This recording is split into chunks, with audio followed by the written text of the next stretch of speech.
Saat Lebaran dan arus mudik tahun lalu, jasa infal asisten rumah tangga maupun babysitter meningkat. Tahun ini beberapa keluarga memilih tidak menggunakan jasa infal asisten rumah tangga.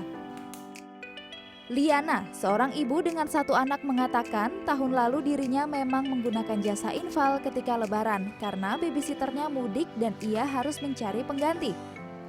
Namun di tahun ini Lia memutuskan untuk tidak menggunakan tenaga infal.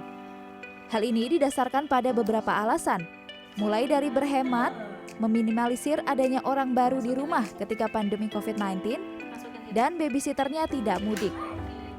Untuk tahun ini babysitter saya tetap di Jakarta karena yang pertama itu tidak boleh mudik kan sama pemerintah. Lalu juga saya khawatir kalau misalkan dia mudik nanti ketika dia balik ke Jakarta membawa virus kayak gitu.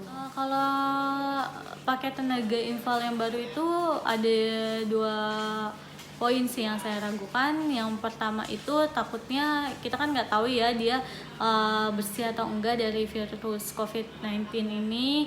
Lalu yang kedua pun masalah keuangan karena kan lagi pandemi, kita usaha juga lagi sepi ya.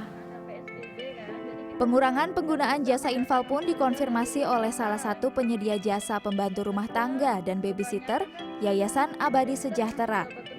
Penurunan drastis dirasakan hampir 95% dibanding tahun lalu. Sekitar 50 jasa infal dipekerjakan tahun lalu. Tahun ini tak sampai 5 asisten rumah tangga infal yang disalurkan. Jadi kita juga nggak bisa mendatangkan pekerja dari luar kota, yang pertama gitu. Yang kedua, kebanyakan kan suster yang sudah bekerja di rumah majikan tidak bisa pulang juga. Otomatis majikan juga tidak bisa untuk mengambil infal. Karena pekerjanya kan nggak pulang, masih tetap bekerja di rumah majikan seperti itu. Padahal yayasan sudah menyiapkan protokol kesehatan untuk para calon tenaga infal, termasuk karantina 14 hari. Salah seorang asisten rumah tangga yang biasa mendapatkan infal jelang Lebaran pun mengakuinya. Walaupun ia tetap bekerja sebagai ART, biasanya infal menjadi sampingan pekerjaannya selama Lebaran. Namun dirinya tak banyak mendapatkan pekerjaan infal di tahun ini.